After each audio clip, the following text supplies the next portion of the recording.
저는 오늘 지금 메타버스 시대에 XR 기반 헬스케어 교육과 훈련 동향 및 뭐 전망에 대해서 나누기를 원하는데요. 먼저 간단하게 제 소개를 드리자면은 저는 한 10년 정도 이 가상현실과 증강현실 이 연구를 이렇게 해왔습니다. 그래서 AR, VR 연구소장을 10년 동안 하면서 다양한 분야, 문화, 관광, 그다음에 훈련, 그리고 헬스케어 이런 다양한 분야의 프로젝트와 연구를 해왔었고요. 그리고 한 7년 정도 유럽을 중심으로 AR, VR 컨퍼런스를 운영을 하고 있습니다. 그리고 영국 왕립협회 연구원이기도 하고요. 그다음에 국제실감형 기술혁신협회를 론칭을 해서 유럽에 있는 그 아카데믹과 인더스트리가 함께 모이는 그런 장으로서 매년 어, 컨퍼런스 및 다양한 행사를 이렇게 운영하고 있고요. 그리고 한국과 관련해서는 제가 한영과학기술산업혁신위원회라고 싱크탱크 조직인데 영국 기반으로 한 그런 조직의 위원장을 맡고 있고, 그다음에 과기부, 문체부, 산자부에 다양한 어떤 그 자문을 하고 있습니다. 가상융합 경제에 대해서 김 교수님 말씀하셨는데, 이렇게 소프트 정책 연구소라든지, 그다음에 과기부에 여러 가지 이렇게 자문을 하고 있고요. 그리고 영국에 있는 이머시브 테크라는 그런 조직이 있는데, 거기 영국 대표로 한국과 관련해서 여러 가지 일을 하고 있고요. 경희대 해수학 교수로 들어와 있습니다. 그래서 어, 여러 가지 AR, VR 분야에 10년 동안 활동하면서 다양한 책을 내고 있고요. 그리고 이런 학계와 그리고 산업계가 협력해서 하는 그런 모델을 가지고 유럽에서 활동을 하고 있습니다. 제가 운영하고 있는 가상증강현실 연구소는 특별하게 메타버스가 나오기 훨씬 전이죠. 한 10년 전에는 가상증강현실이 메인 포커스로 다루는데, 이런 기술들이 어떻게 전 산업, 특별하게 크리에이티브 인더스트리하고 헬스케어 인더스트리 이 부분에서 어떻게 응용되어 있는지 이런 부분들을 많이 하고 있고, 특별하게 이런 다양한 프로젝트를 통해서 그 바이 프로덕트로 프로젝트를 가지고 어떻게 이론적으로 뒷받침하고 인사이트를 제공할지 이런 부분에 대해서 중점을 두고 다양한 프로젝트를 해왔습니다. 그래서 밑에 보시면 저희 웹사이트가 있고, 그다음에 저희가 예전에 했던 그 프로젝트가 있는데요. 두 번째 사진 보시면 제가 2014년도에 구글 글라스로 만체스터 아트 갤러리로 어떻게 하면은 이 증강현실 기반, 그다음에 이 웨어러블 기반으로 관광을 그 투어를 갤러리 투어를 할 수 있는지 이런 프로젝트도 했고요. 다양한 여러 가지 시도를 했었습니다. 어, 헬스케어 분야에서는 제가 여러 가지 그 영국에 있는 그 내셔널 헬스 서비스라고 그러죠. 우리나라가 같은 경우는 보건복지부 같은 기관인데, 그 기관을 통해서 다양한 헬스 서비스들이 제공되고 있는데, 맨체스터, 그다음에 노스 스타포드셔, 노스 링컨셔 이런 다양한 그런 죄송합니다. 어, 헬스 기관이 있죠. 그 국립기관인데 그런 NHS와 그리고 서울대병원이라든지 그다음에 뭐 컨셉트 헬스, 호러스 VR, 테크빌리지, 테트라시그넘 이런 다양한 한국 및 그 영국, 유럽 기업들과 함께 뭐 가상현실을 서지컬 트레이닝으로 응용한다든지 아니면은 그 뇌졸중 그 환자들을 어떻게 훈련하는 것, 그리고 병원에 있는 아이들을 어떻게 도와줄 것인지, 왜냐하면 갇혀 있기 때문에 외부 세계를 이 가상현실로 이 스트리밍 방식으로 어떻게 볼 수 있는지 이런 부분, 혹은 심폐소생술 이 서울대 분당 서울대병원하고 테트라시그랑 같이 이런 다양한 프로젝트들을 이렇게 같이 하고 있습니다. 먼저 그 메타버스에 대해서 잠깐 이렇게 인트로적인 성격으로 말씀드리고 싶은 게, 이 플랫폼의 성격에 보면은 어, 그 기술이 우리 전 세계에 큰 영향을 끼치고 그리고 그 기술 기반으로 많은 산업이 발전됐는데 첫 PC가 플랫폼이었던 시대가 있었고요. 그때 뭐 애플이라든지 뭐 IBM이라는 이런 기업들이 등장했고 그다음에 인터넷이 중요한 플랫폼이 되었던 시대가 있었습니다. 그때 어, 구글이라든지 페이스북이 했고요. 등장했고 모바일이 플랫폼이 된 시대가 있었고 지금도 사실은 모바일이 굉장히 중요한 플랫폼인 것이고요.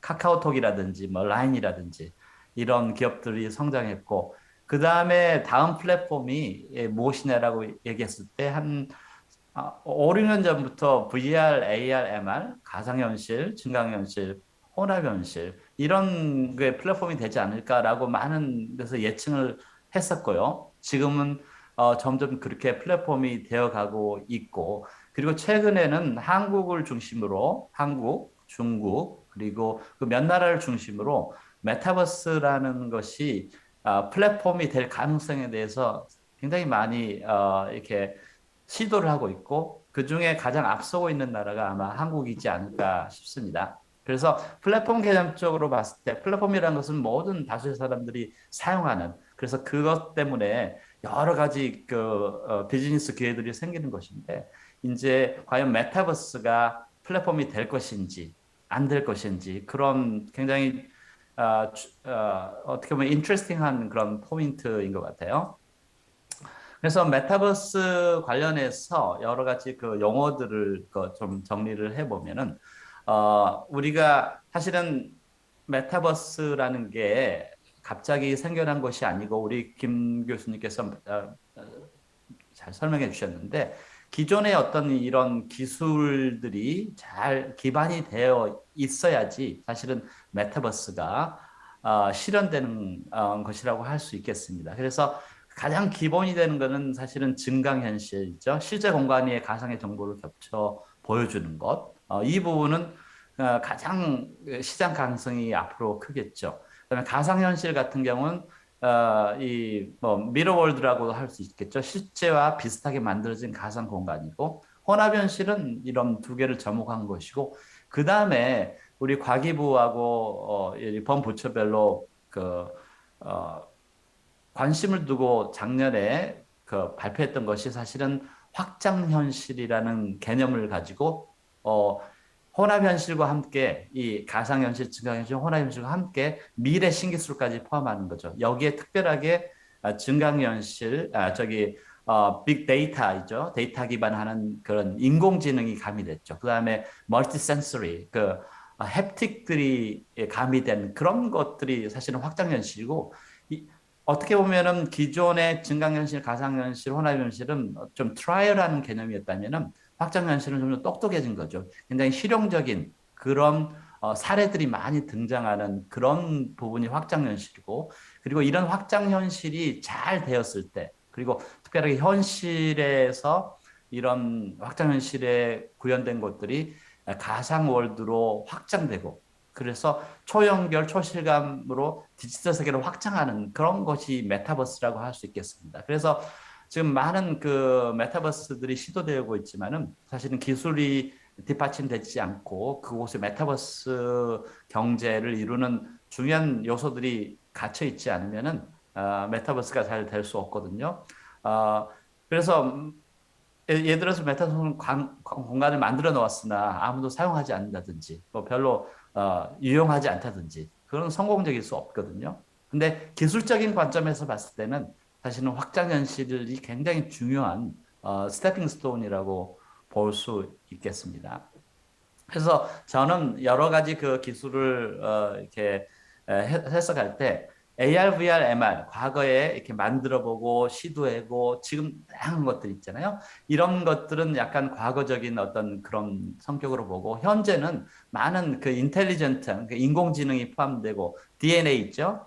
데이터 기반으로 한 센서를 가지고 데이터를 모아서 빅데이터를 형성하고 빅데이터를 기반으로 해서 인공지능을 통해서 우리에게 필요한 맞춤형으로 여러 가지 서비스라든지 훈련이 제공되는 이런 것들 그리고 특별하게 어떤 실감형이 있잖아요. 그래서 우리의 시각과 청각을 플러스 그 햅틱 이 느끼는 것, 이런 부분들이 같이 융합되어진 것들, 이런 것을 가상 융합 기술이라고 하는데 이런 부분들이 지금 현재라고 하면은 메타버스 같은 경우는 이미 시작돼 있긴 하지만은 앞으로 많이 이루어 나가야 될 그런 미래라고 저는 보고 있습니다. 그래서 예, 많은 그 사례들 메타버스 사례를 보지만 사실은 가상현실, 증강현실, 확장현실 그런 사례들이 되게 많거든요.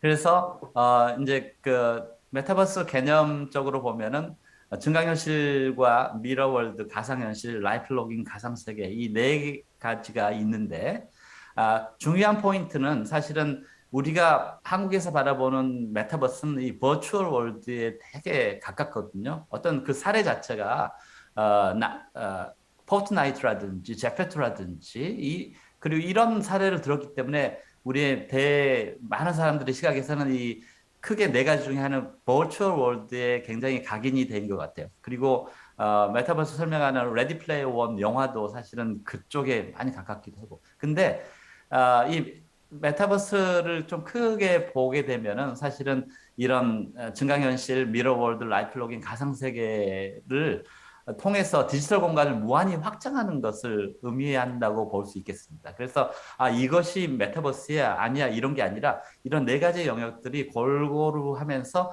어떤 부분은 증강현실이 가장 적합하고 어떤 부분은 디지털 트윈을 기반한 가상현실, 특별하게 산업 현장에서 교육 훈련한다 곳은 미러월드가 더 적합하거든요.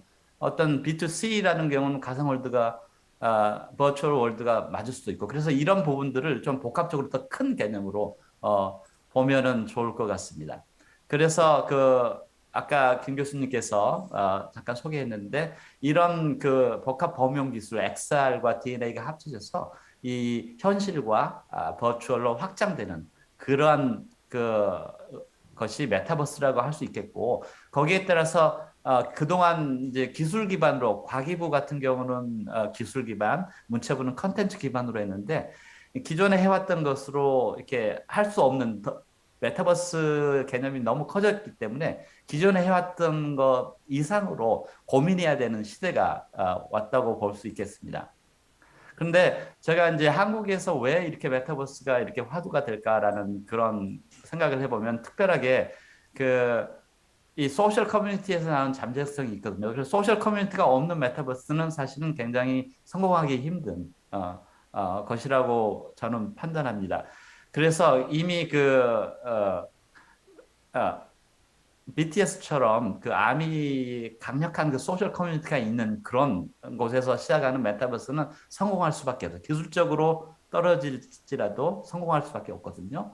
그리고 또 한 가지는 현실과 가상을 넘나드는 어떤 디지털 영토에 대한 가능, 특별히 한국에서 이런 디지털 영토에 대해서 관심이 많은 것 같아요. 우리 국토가 좁고 피지컬하게는 작지만은 이게 디지털 영토, 디지털 경제, 디지털 문화 이 부분은 무한하다. 특히 우리 K컬처를 바탕으로 문화적으로 굉장히 강력한 것들을 경험하고 있기 때문에 디지털 영토에 대한 가능성이 높기 때문에 특별하게 우리 한국이 관심을 가지고 있는 것 같고요. 그 다음에 블록체인과 4차 신기술과 융합이 된다는 거.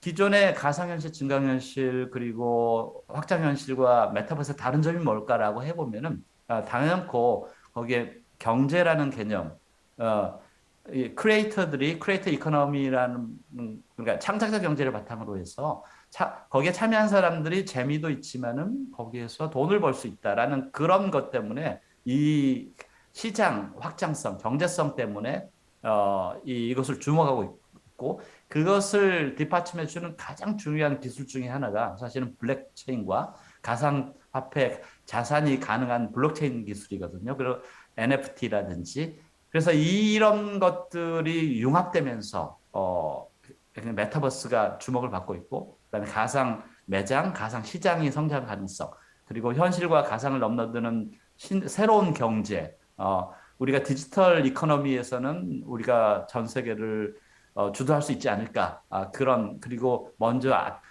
계속 팔로우업 스트래티지보다는 퍼스트 무버 스트래티지로 가야 되지 않나라는 그런 본능적인 어떤 그 우리나라가 가지고 있는 이 어떤 잠재성 플러스 그리고 해야 된다는 앞서 나가야 된다는 어떤 그런 것들이 복합적으로 작용한 것 같아요.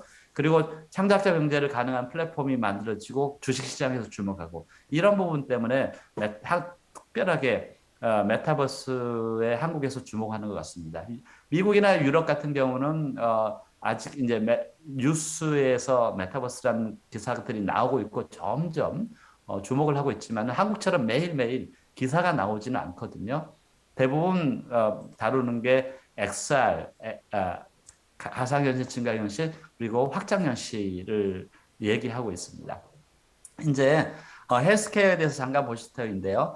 전 세계적으로 우리가 메타버스를 얘기하지만 우리가 좀 더 자세하게 보면은 증강현실, 가상현실, 확장현실 이 부분을 얘기하고 있거든요. 그래서 그 전체적인 시장을 구성을 보면은 비디오 게임이 가장 많고 그 다음에 라이브 이벤트, 그 우리가 엔터테인먼트 산업이죠. 라이브 엔터 이벤트라든지 그다음에 엔지니어링, 헬스케어 이런 다양하게 있는데 비디오 게임이 가장 크고 두 번째로 큰 게 헬스케어 시장이고요.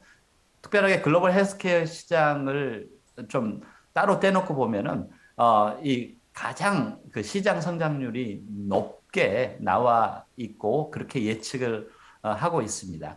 특별하게 유럽 같은 경우에는 XR 시장, AR, VR을 포함한 여러 그 시장 가치를 살펴보면은 가장 큰 섹터는 역시 그 교육 분야이고요. 과기부에서 말하는 6대 공공 분야의 교육이 포함되어 있잖아요. 그리고 두 번째로 발달된 게 매뉴팩처링. 특별하게 여기 같은 경우는 매뉴팩처링 훈련이죠. 그래서 교육과 훈련이 가장 음, 어, 많은 부분에 있어서 이 개발되어 있고 아니 이렇게 시도를 하고 있는 부분이고 그리고 의료 시장이 그 다음으로 나와 있습니다. 우리가 흔히 말하는 메타버스 그러니까 게임과 엔터테인먼트 기반의 그 인더스트리는 현재 유럽에서는 비중이 낮게 나와 있습니다.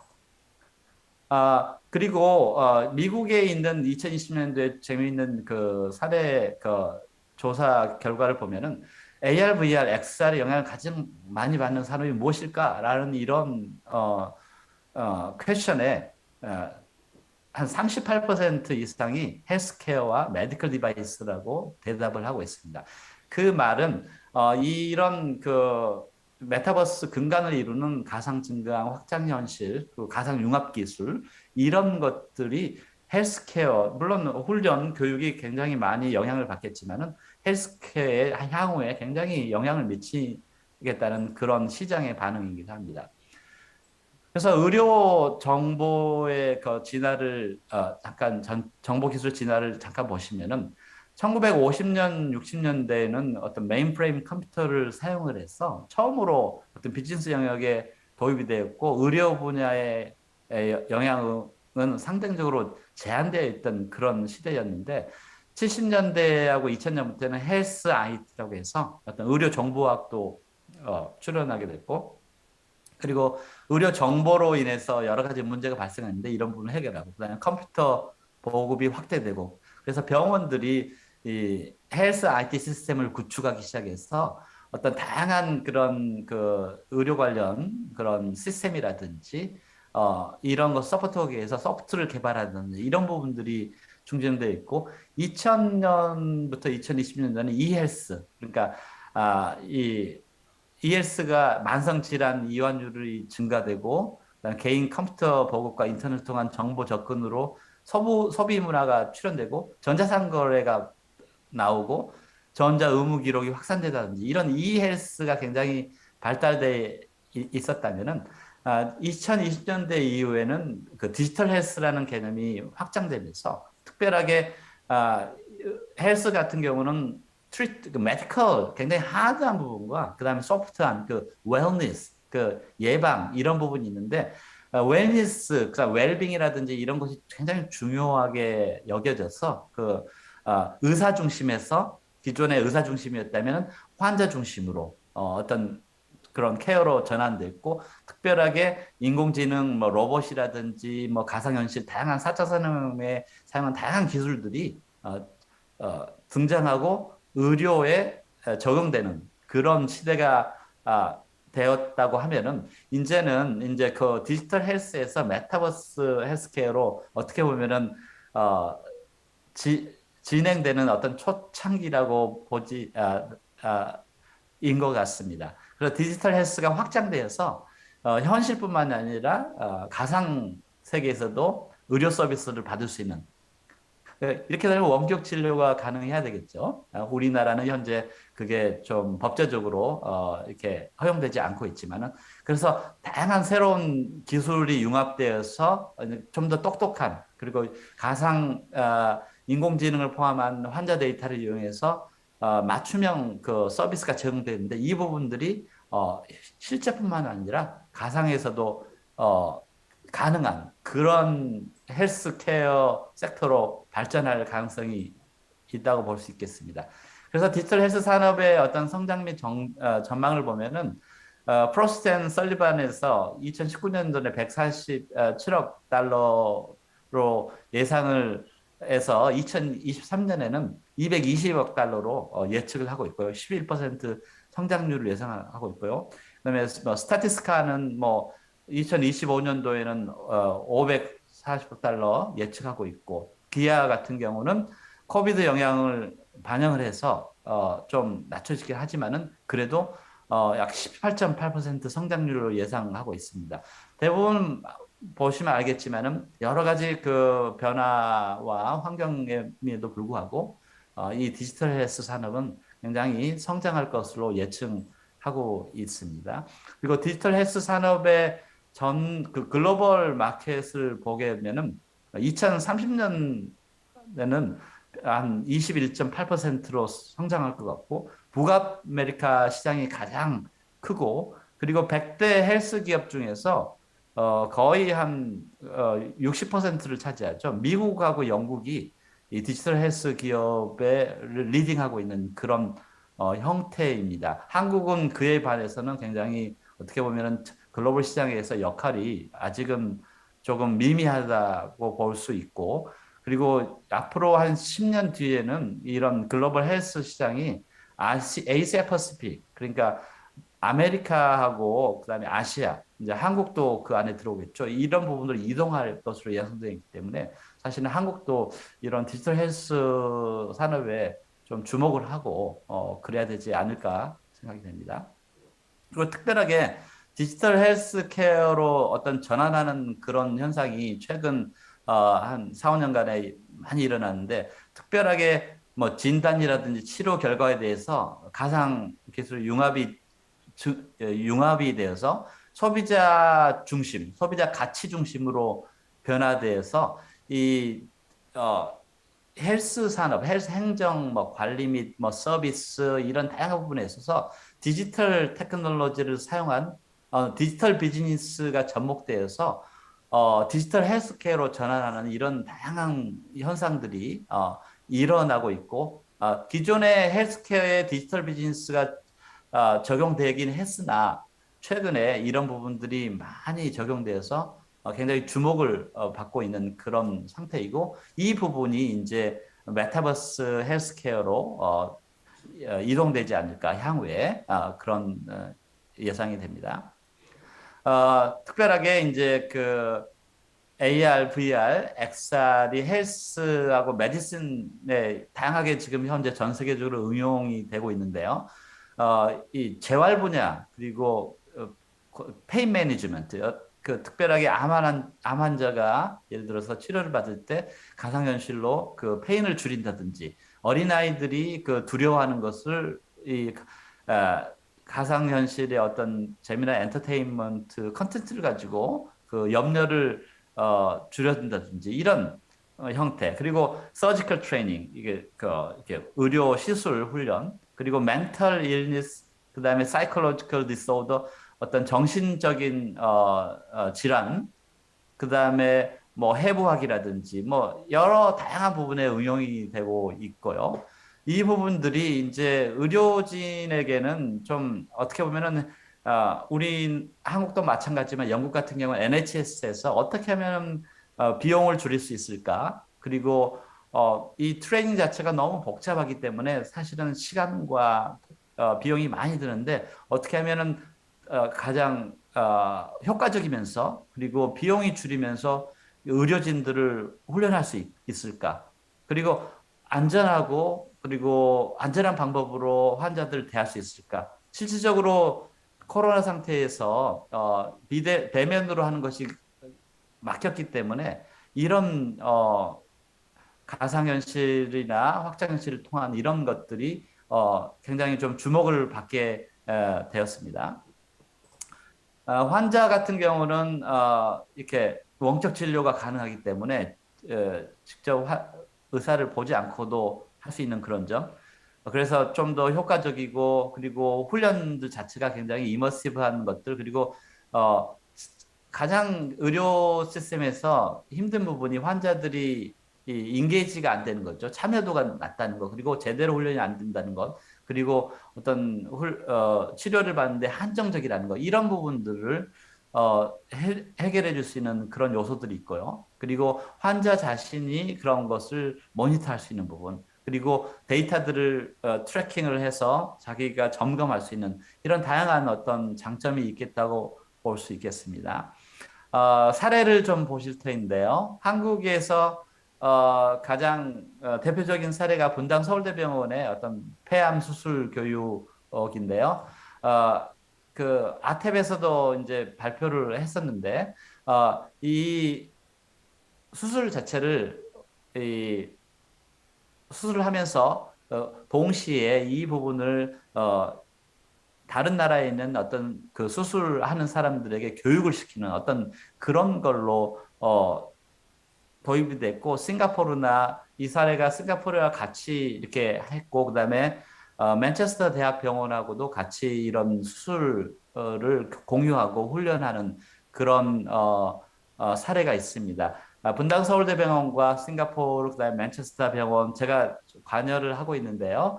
이런 부분들이 이제 특별히 교육뿐만 그 의료진 교육 부분에 있어서 이런 XR 환경을 통해서 하는 사례들이 있어서 거의 한국에서는 굉장히 좀 좋은 사례로 이렇게 나와 있습니다. 그다음에 이제 그 한국에 있는 기업 중에 하나가 그 뇌병변 재활 치료, 특별하게 디멘시아라든지 치매라든지 아니면 뇌졸중 이런 관련돼서 그 환자들을 그 VR 환경을 통해서 훈련을 하게 하는 거죠. 그래서 엔터테인먼트 요소적인 것들을 포함해서 그 나이 드신 분들이 아니면은 그 뇌에 문제가 이렇게 재활 뇌 재활 훈련을 위해서 이 가상현실이 사용되고 있는 그런 사례가 있습니다. 그래서 이 부분은 뭐 여러 가지 굉장히 좋은 사례로 많이 한국에 소개가 되었고요. 영국 같은 경우에는 이 비리티라는 이런 회사가 있는데 여기에 그 재밌는 포인트는 뭐냐면은 대부분의 이제 헬스케어에서 접근하는 자체가 두 가지가 있는데 하나는 의료진이 이것을 주도하는 경우가 있고 하나는 그 AR, VR, XR 기술을 가지고 있는 그 기술을 솔루션을 제공하는 두 가지 형태가 있는데 제가 여러 가지 사례를 볼 때 의사들이 이 기술을 사용해서 어, 이 환자 치료라든지 아니면은 의료진 교육에 사용되었을 때 훨씬 더 빨리 성장하는 것을 제가 봤습니다. 이 첫 번째 사례 같은 경우는 어, 이 영국 의료교육 스타트업인데 브리스톨에 있는 그 NHS에서 처음으로 사용됐는데 이 의사가 사실은 이 스타트업을 시작을 했어요. 그래서 AI 적용 기술로 인해서 개인 데이터와 콘텐츠를 분석을 제공해서 이렇게 훈련하는 건데 사실 이 기업이 굉장히 갑자기 성장했던 이유 중에 하나가 팬데믹 그러니까 코로나 상황에서 영국 의료진들을 대면으로 훈련하기가 굉장히 힘들었는데 여기서 그걸 제공했던 거예요. 그래서 굉장히 갑자기 많이 모든 영국 의료진들이 사용하게 되었고 그리고 미국으로도 진출하고 해서 시리즈 A 달성으로 10 밀리언 달러 모금을 하고 여러 가지 좋은 사례로 이렇게 선정이 되고 그다음에 어워드도 받고 그런 사례입니다. 그리고 메디컬 리얼리티 같은 경우도 영국에 있는 의사하고 그다음에 그 기술 기업이 이렇게 샤피 아미드라고 되게 유명한 의사하고 그다음에 그 기술을 가지고 있는 사람과 같이 했는데 2017년도에 그 메디컬 리얼리티를 설립했고 의대생하고 의료진 및 기관을 위한 굉장히 저비용으로서 의료교육 프로그램을 제공했거든요. 그래서 가장 그 뭐 일찍 그 성공한 사례로 영국의 사례로 나와 있습니다. 그리고 펀더멘털 서저리 같은 경우는 영국 의료 그 스타트업 기업이고요. 특별하게 그 XR 기술로서 멀티모달 의료 시뮬레이션 교육을 제공했습니다. 이 기업의 좀 다른 점은 뭐냐면은 기존의 그 어떤 시각과 청각이 대부분이었다면은 햅틱 있잖아요. 이렇게 느끼는 거. 이 부분을 굉장히 가미를 했어요. 그래서 의사가 어떤 그 의료 장비를 가지고 다룰 때 그 느낌 자체가 완전히 그 실제처럼 느껴지는 그런 기술을 가지고 있는 그런 기업이거든요. 그래서 홀로렌스하고 그 뭐 매직 리프로 그 협업을 하고 있고 그리고 특별하게 보면은 AI하고 그 기계학습으로 데이터를 수집해서 하는 어떤 이런 형태로 진행되고 있습니다. 굉장히 그래서 의료진들이 단순히 보고 듣고 이런 것보다는 실제로 이 손을 통해서 어떤 기업 같은 경우는 그 테슬라 소프트 같은 경우는 옷을 입거든요. 근데 그 옷을 통해서 그 느낌 자체가 온몸으로 느껴지는 어떤 그런 형태가 있는데 이런 식으로 햅틱이 접목이 되어서 의료 교육에 활용된 그런 사례가 있습니다. 그래서 뭐 5 밀리언 달러 시리즈 A 모금을 했고요. 다양한 어떤 그런 사례로서 이 부분이 확장되고 있습니다. 그리고 뭐 프록시미 같은 경우는 이제 원격 수술 교육을 하는 거죠. 분당 서울대병원에서 하는 어떤 그런 형태로 이 원격 수술인데 2016년에 의료진들이 이제 이 이머시브한 VR 환경에서 지식과 기술을 서로 공유를 하기 위해서 설립했는데요. 이런 여기에도 그 증강현실이라든지 AI의 기술들이 접목이 돼서 실시간으로 이 수술을 중계를 해서 의료진들이 뭐 배울 수 있는 그런 형태로 진행되고 있고 이 기업은 시리즈 B까지 갔습니다. 그래서 38 밀리언 달러를 이렇게 펀딩을 했고요. 그리고 월드 서밋 2018년도에 어워드를 받는 그런 성과를 거두기도 했습니다.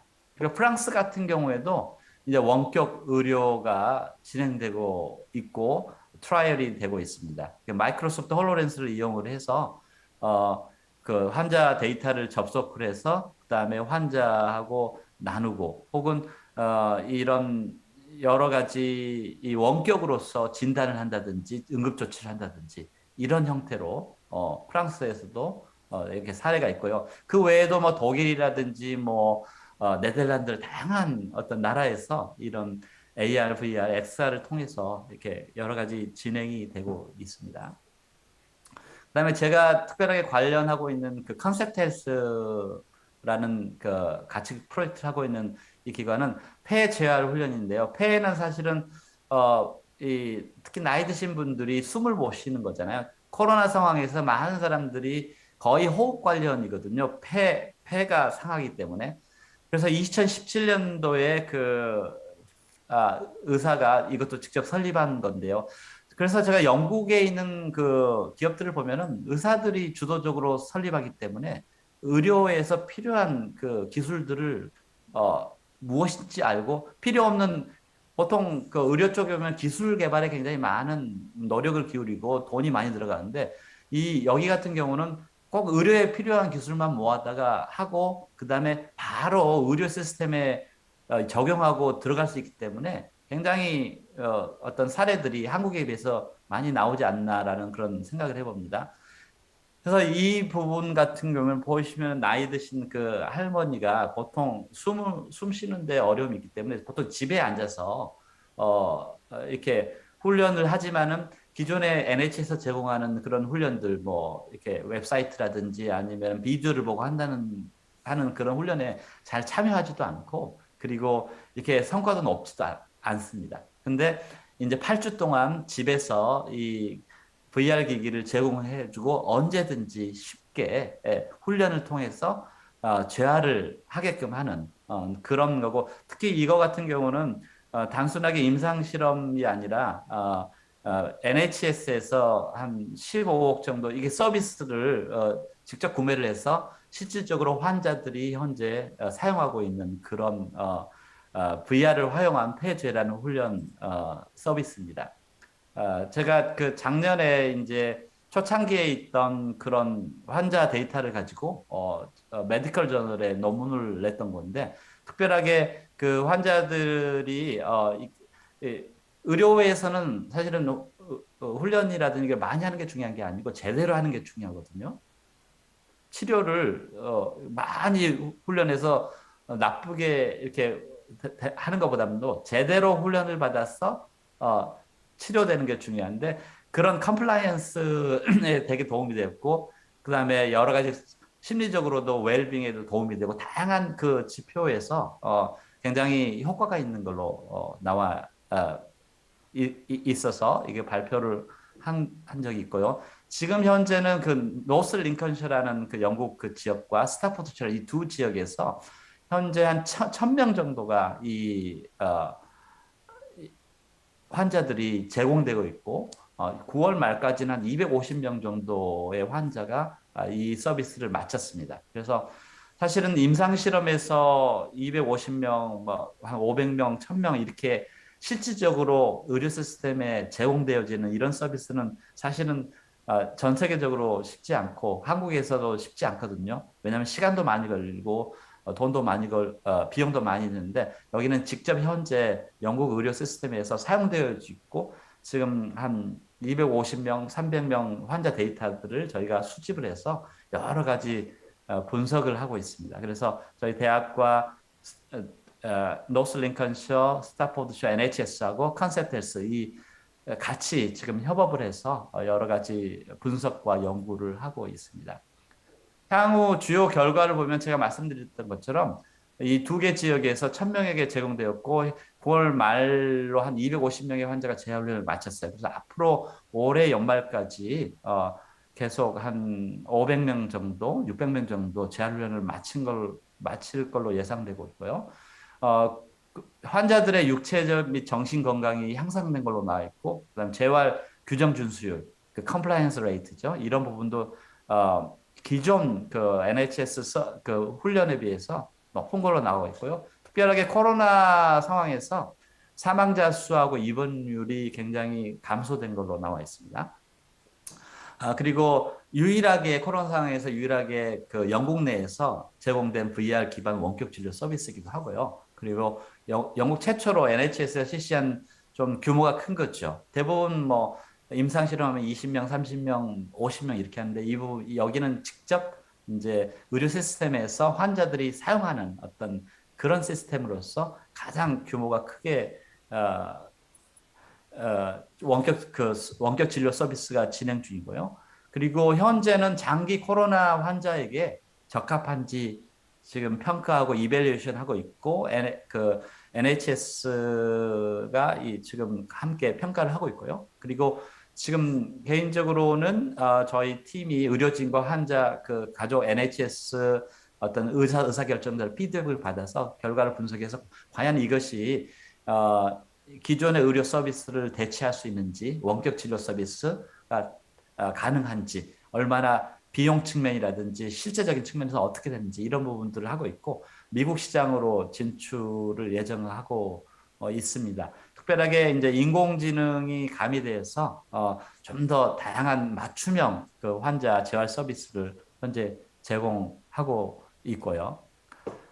그래서 이제 마지막으로 메타버스 헬스케어라는 그 개념을 좀 확장해서 보면은 2017년도에 제너럴 메디컬 인터넷 리서치에서 그 퍼스널 헬스 레코드하고 EHR 이런 릴레이션십 특히 IoT 측면에서 이렇게 본 게 있는데 이 이런 부분을 좀 감안을 해서 현실과 가상이 어떤 그 공존하고 상호해서 어느 곳에서든지 사용할 수 있는 그런 부분으로 확장할 수 있겠고, 그다음에 다양한 그 XR이라든지 IoT라든지 AI, 클라우드 이런 기술이 결합이 되고 의료 데이터 가버넌스도 정착이 되고 개인정보 보안 및 보호도 더욱더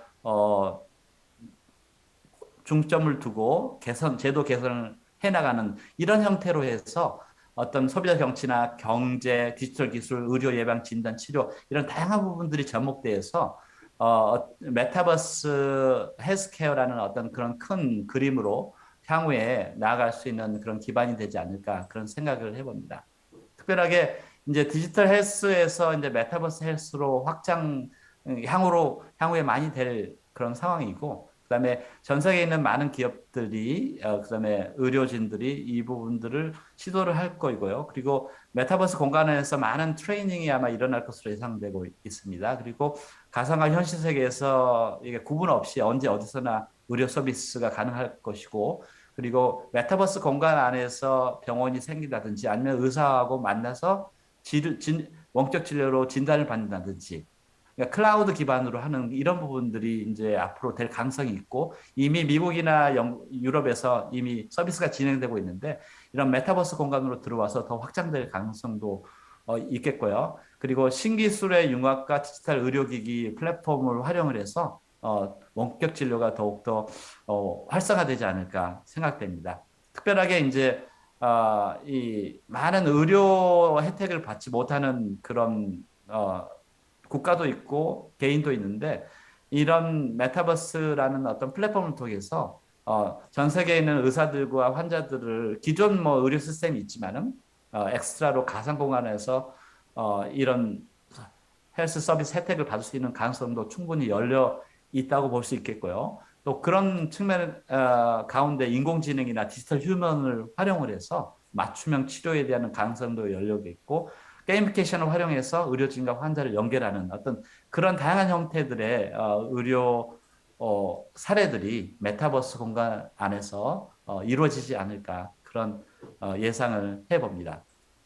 네, 이상으로 제 발표를 마치도록 하겠고요. 현재 한국에서는 이 원격 진료가 막혀 있고 법제도 때문에 많은 부분들이 걸림돌이 있는데, 이런 부분을 어떻게 해결해야 될지, 그리고 의료 같은 경우는 다른 게임이나 엔터테인먼트처럼 이 메타버스 공간에서 막 이렇게 갑자기 성장하고 발전할 수 있는 그런 시장은 아니고, 시간을 두고 특별하게 XR 기반으로 하는 여러 가지 의료 기술이라든지 어떤 그런 사례들이 점점 확장되고 그 부분들이 가상으로 확대되는 이런 부분들이 되는데, 이 부분을 어떻게 한국에서는 어떻게 준비해야 될지 뭐 이런 것들이 많이 앞으로 향후 고민을 해야 될 것 같고, 특별하게 메타버스 공간이라고 한 경우는 한국뿐만 아니라 국제 협력이라든지 국제 이 시장 자체가 국내 시장뿐만 아니라 전 세계 시장인데 이 부분을 어떻게 해야 될지, 이런 부분들을